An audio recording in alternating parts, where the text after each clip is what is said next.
पूरे प्रदेश में हम प्रदर्शन कर रहे हैं। आज माता दुर्गा शक्ति माता की आराधना का पर्व, और यह कहे कि प्रथम दिन से ही घट स्थापना होती है और ज्योति प्रज्वलित करते हैं और अखंड ज्योति जलता है। हम सबका भाव यही रहता है कि साल में एक बार 9 दिन नवरात्रि में शक्ति का संचय करें, और चाहे वो छोटा सा शिशु मां के गर्भ में हो, वह भी यही चाहता है कि तमसो मां ज्योतिर्गमय, तमस से अंधकार से प्रकाश की ओर जाना चाहता हूं। और जितने भी हम सभी हैं, आज जहां भी है यही मंत्र है कि तमसो मां ज्योतिर्गमय। इस ज्योति के पर्व पर, शक्ति की आराधना के पर्व पर, शक्ति संचय के पर्व पर, ऊर्जा संचय के पर्व पर मैं आप सभी को हृदय से शुभकामना तो देता ही हूं, किंतु ये जो शक्ति का जो संचय है, भगवान सबको ऊर्जा से लबालब करे, शक्ति दे, और समय पर हम किसी को प्रताड़ित करने के लिए इसका उपयोग ना करें। शक्ति यानी केवल ये तलवार तो बम बारूद गोला नहीं। हम जो यहाँ बैठे हैं, जो जिस दायित्व में है, वो भी एक शक्ति संपन्न है। हम शक्ति संपन्न होकर के अपने समाज के लिए, अपने राष्ट्र के लिए, अपने दीन दुखी पीड़ित ऐसे भाइयों के लिए, बहनों के लिए, ऐसे अंत्योदय के लिए, ऐसे गरीबों के लिए, ऐसे पिछड़े वर्ग के लोगों के लिए हम इसका उपयोग करें। यही भावना है। मित्रों,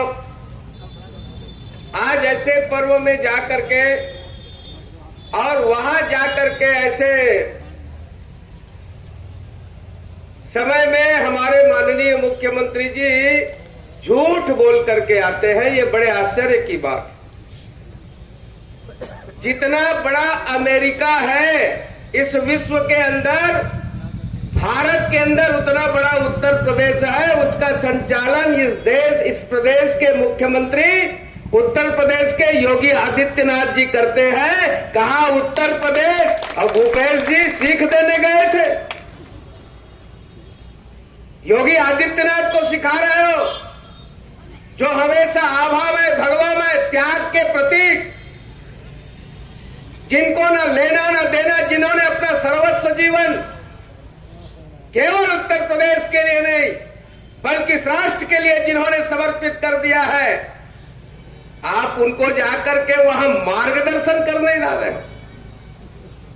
ये छत्तीसगढ़ की जनता हंस रही है, और आप जहां जहां मार्गदर्शन करने जाते हो, जहां जहां पैर पड़े, तह तह बंठा ढार।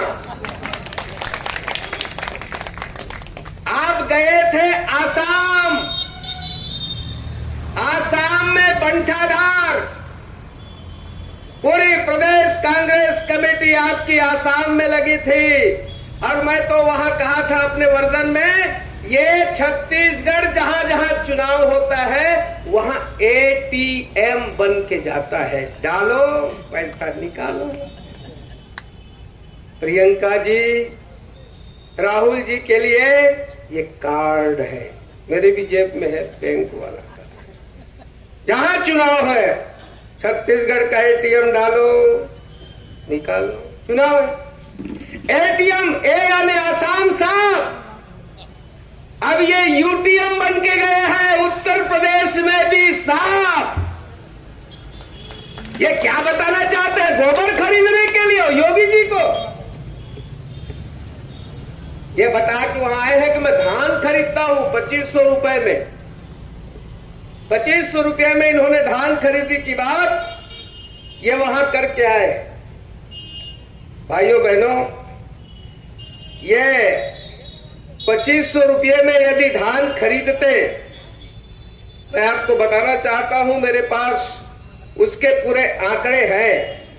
यदि 2500 रुपये के दर में धान खरीदी की जा रही होती, चलिए आपने खरीदा, तो 2019-20 में किसानों को जो धान के अंतर की राशि दी जानी चाहिए थी, किसानों का 105 करोड़ रुपए भूपेश जी आप दीजिए। उसके बाद फिर उत्तर प्रदेश जाकर के बताइए कि मैंने 2500 रुपये में धान खरीदी। 105 करोड़ रुपया है कहां छत्तीसगढ़ वासियों के, किसानों के?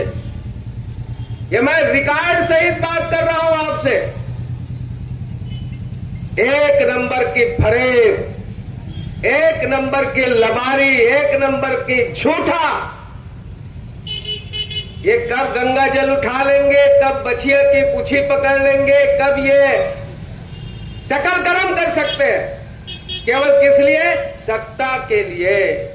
और यही नहीं, ये केवल ये भूपेश जी नहीं, इनके जितने भी आका हैं, ये सब, ये जरूरत पड़ती है तो जाते हैं दक्षिण भारत में त्रिपुंड लगा लेते हैं, कोट के ऊपर में जनेऊ पहन लेते हैं, और जब गोत्र बताने की बात आती है तो इसका पंडित इनको गोत्र भी बता देता है कि तुम दत्तात्रेय गोत्र के हो। राम सेतु को तोड़ने के लिए एफिडेविट देने वाले, राम सेतु है ही नहीं, ये काल्पनिक है, ये कहने वाले, राम जन्मभूमि के लिए कपिल सिब्बल विरोध में वकालत करने वाले, वकील बनकर के सुप्रीम कोर्ट में खड़ा होने वाले कपिल सिब्बल, इंडियन कांग्रेस कमेटी के सोनिया के, राहुल के कहने पर प्रदेश में राम वनगमन की बात कर रहे हैं। आज मैं देख रहा था, मैं लेके आया हूं पेपर को, इसमें सरकार करेगी धन वर्षा, खर्च चाहे कितने भी हो, मां कौशल्या की राजधानी रामधुन से गूंजेगी ये छत्तीसगढ़ में। अब रामायण की सुधि ली जाएगी। भूपेश जी तय अपन ददेल समझा ले, ओकर बाद छत्तीसगढ़ के सब जनता समझावे। जो जाके रावण की बात करता है, और भैया तोला जहां जाना है तिहा जा, ये मोरे लोकसभा में आके तय मानपुर मोहल्ला में घेरी पे कावर दौरा करता, जा जाके वहां मानपुर और मोहल्ला में वहां के लोगों को बरगलाते हैं। मजाक नहीं करता जी, मैं सही बता रहा हूं, मैं परेशान हो गया। जब कहे कहां है पिताजी और मानपुर में, तो कहा करे थे, तो जो रासुका में राष्ट्रीय सुरक्षा कानून में 3 बार बंद है, रासुका में बंद ऐसे व्यक्ति जो हमेशा संदेह में रहता है पुलिस के, उसके साथ वो मीटिंग करता है जहां दूसरे लोग जा नहीं सकते। आपके पूज्य पिताजी अंदर तक कैसे घुसते हैं ये तो बताइए। भाइयों बहनों, आज जब समय आया भगवान के शिव के अभिषेक का, तो जावड़ी में लोग अभिषेक करते हैं। अभिषेक करने के लिए जल ले जाते हैं। जल को रोकने वाले कौन है? राम वन गमन की बात करने वाले। जल को तुम्हारे कौन रोकते हैं? तुम रोकवाते हो। और इतना ही नहीं कि जब वहां गए तो संघर्ष की स्थिति हो गई। भगवा ध्वज को घोषणा करके माइक में भाषण देकर के जलाने वाले मानपुर के चौक में कौन है? मित्रों, जवाब देना पड़ेगा आप लोगों को। ये भगवा ध्वज को जलाने वाले, ये अपने को राम भक्त कहने वाले, ये काल नेम जिम रावण राहु। रामायण में देखे होंगे, काल नेमी था जो रावण के कहने पर उनका पक्ष लेकर के और भगवा पहन करके और राम नाम जपने बैठ गया था हनुमान जी को चूतिया बनाने के लिए, बेवकूफ बनाने के लिए। किंतु हनुमान जी का जब गदा पड़ा तो वही काल नेमी का उद्धार हो गया। तो मेरा कहना यह है कि हर काल में काल नेमी होता है, चाहे वो त्रेता युग हो, चाहे वर्तमान का कलयुग हो। यह भूमिका हमको अदा, और यदि आप तटस्थ रहे, आपको भी हिसाब ऊपर में देना पड़ेगा। मैं तो चुप था, मेरी भूमिका कुछ नहीं थी। तो जो जो चुप रहेंगे, जिनकी भूमिका संदिग्ध रहेगी, चाहे कोई भी हो, मित्रों हमारी भूमिका स्पष्ट है। जब समय आया गिलहरी भी जो है लोटपोट करके बोले, क्या तू क्या कर लेगा रे गिलहरी, जो रेत को ले जा करके तेरे रेत से क्या पूरा पुल बन जाएगा। बोले जब इतिहास लिखा जाएगा तो एक कहा जाएगा कि भगवान के राम के लिए जब पुल बन रहा था उसमें छोटी सी गिलहरी ने भी योगदान दिया था। आपकी भूमिका उसमें देखी जाए। और रही बात, भारतीय जनता पार्टी के लोग संकट से डरने वाले नहीं है। भाजपा के लोग कभी भी संघर्ष से डरने वाले नहीं है। भारतीय जनता पार्टी के लोग कभी कदम पीछे हटाने वाले नहीं है। मित्रों, चाहे कश्मीर की बात हो, अरे एक भी सीट नहीं थी, जनसंघ तो बन करके तैयार हुआ था, होल किंगडम होल नेशन पूरा साम्राज्य जिनका था, तब भी डॉक्टर श्यामा प्रसाद मुखर्जी एक देश में 2 विधान 2 निशान 2 प्रधान नहीं चलेगी इस नारा को बुलंद करते हुए कश्मीर गए और कश्मीर की जेल में वहां फारूक अब्दुल्ला के पूज्य पिता शेख अब्दुल्ला ने उनकी हत्या कराई। ये पूरा दुनिया जानता है। हम उस कुल के हैं, हम पीछे हटने वाले नहीं है।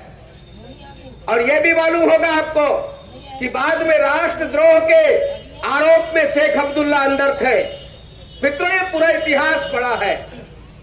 मैं केवल इनकी बात बताना चाहता हूं। आज समय है, ये जितने भी डुप्लीकेट, अरे मैं क्या बताऊं भाई, जैसे ही भगवान राम जन्मभूमि का फैसला आया तो ईमानदारी की बात बताऊं, राजनांदगांव में हमारे होर्डिंग लगाने के लिए जगह ही नहीं मिला।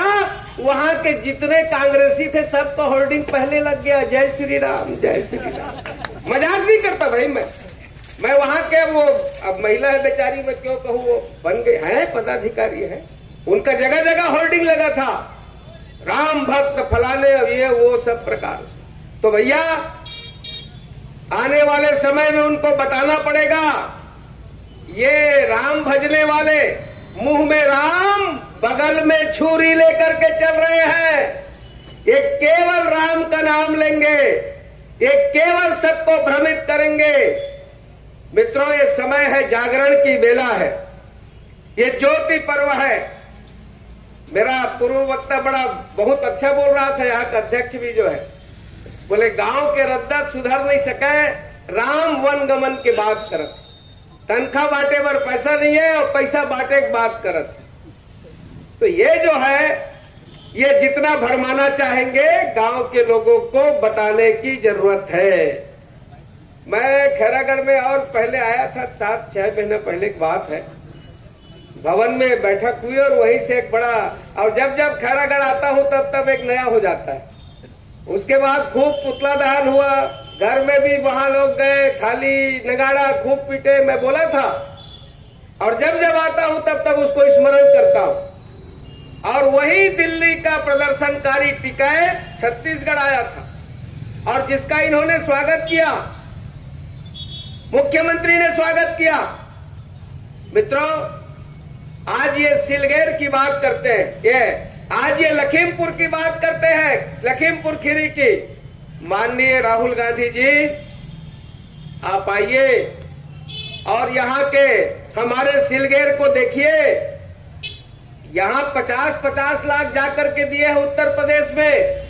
हमारे भी लोगों को 1-1 करोड़ दीजिए, क्योंकि छत्तीसगढ़ वाले हैं, 3 लोग मरे हैं। अरे 1-1 करोड़ मत दो, 50 लाख रुपया दे दीजिए मुआवजा। आपका इंतजार कर रहे हैं सिलगेर में।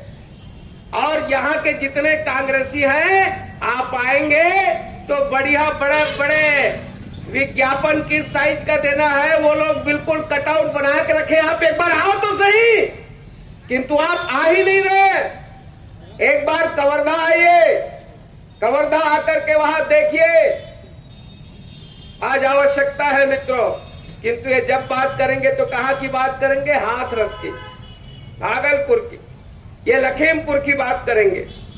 आज की जो बैठक, आज की जो ये धरना है, अब चूंकि मेरे मित्रों ने ये चावल की बात, वास्तव में 35 किलो के अलावा यदि एक घर में 5 व्यक्ति है तो 5 पंचे 25, पर व्यक्ति 5-5 किलो उसको और मिलना है। 3 व्यक्ति है तो 5 या 15 किलो 35 किलो के अलावा और मिलना है। ये चावल चोर है, चावल खा गया, ये बताना पड़ेगा। ये चावल चोरी कर गए, ये जब हम बताएंगे नीचे तक बात जाएगी। नहीं तो कोई भी बताए स्टेटमेंट दे कि हमने चोरी नहीं की है, ये हमारा हिसाब है।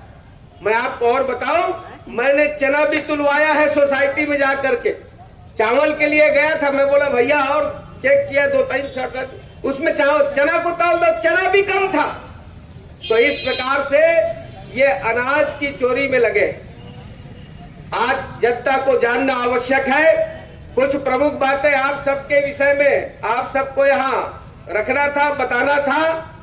मैं आपको बताना चाहूंगा, कवर्धा के विषय में सबको उत्सुकता है। मित्रों, कवर्धा की घटना केवल चंद बिंदुओं में यदि मैं कहूं, आप लोगों ने फुटेज देखे हैं, उसमें किस प्रकार से झंडे को फेंका गया और पैरों से रौंदा गया भगवा ध्वज को, उस पे लाठी मारी गई। और ये किसकी उपस्थिति में हुआ? नगर पालिका का अधिकारी वहां उपस्थित था, वहां पुलिस का अधिकारी उपस्थित था, कांस्टेबल उपस्थित था, तहसीलदार उपस्थित था। बुला करके आपने उसका अपमान किया। हम यही जानना चाहते। उसके बाद जो मारपीट हुई, जो चाकूबाजी हुई, आपने किनके ऊपर कार्रवाई की? अभी तक आपने उनको पकड़ा नहीं है। आज हमारी मांग इतनी है, और उल्टे आपने क्या किया कि जितने भी हमारे भारतीय जनता पार्टी के थे, जिन्होंने एक दिन बाद न्याय मांगने के लिए प्रदर्शन किया, चुन चुन करके आपने मारा। किसी के माता और पिता नहीं है, उसने आपने इतना मार दिया कि उसके आंख फूटना भर बचा था। किसी के सर फूटे, किसी के पैर टूटे, किसी का हाथ टूटा। माननीय मुख्यमंत्री जी, आप उत्तर प्रदेश में जाकर के बोले कि योगी डरपोक है, डरते हैं। यदि नहीं डरते तो प्रियंका गांधी को उत्तर प्रदेश में जाने देते। मैं आज खैरागढ़ के मंच से कहना चाहता हूं, भूपेश जी आप डरपोक हैं। आप एक बार भी कवर्धा नहीं आए, आपका गृह मंत्री कवर्धा नहीं आया। हमारे धर्म कौशिक जी, ब्रिजमोहन जी, बांधी जी, नारायण चंदेल, जब आप बताइए कि आपकी स्थिति क्या है। इस प्रकार की हल्की बातें ना करें और आप हमारे योगी के विषय में बात करें और छत्तीसगढ़ और खैरागढ़ चुप हो जाएगा, ऐसा भी नहीं है। मित्रों, आज समय की आवश्यकता है। आइए हम साथ चले और जिस प्रकार से ये चावल की चोरी हुई है, ये चाहे ध्वज का अपमान हुआ है, अपने अस्मिता के लिए, अपने मान बिंदुओं के लिए, अपने श्रद्धा के केंद्र के लिए भारतीय जनता पार्टी सिद्धांत के रास्ते पर चलती है, भाजपा विचारधारा पर चलती है। संघर्ष करते रहेंगे। ये धरना प्रदर्शन ये है, एक दिन नहीं 10-10 दिन की भी होगी तो धरना में खैरागढ़ के लोग बैठेंगे। आज मैं इतना ही करके यहां से वापस होना चाहता हूं। आप सब यहां मुझे इंतजार किए, आप सब लोगों ने सुना। मैं आप सबका हृदय से हर खबर के साथ अपडेट रहने के लिए हमारे YouTube चैनल को सब्सक्राइब करें और बेल आइकन को दबाएं ताकि आने वाली वीडियो की नोटिफिकेशन मिले सबसे पहले आपको।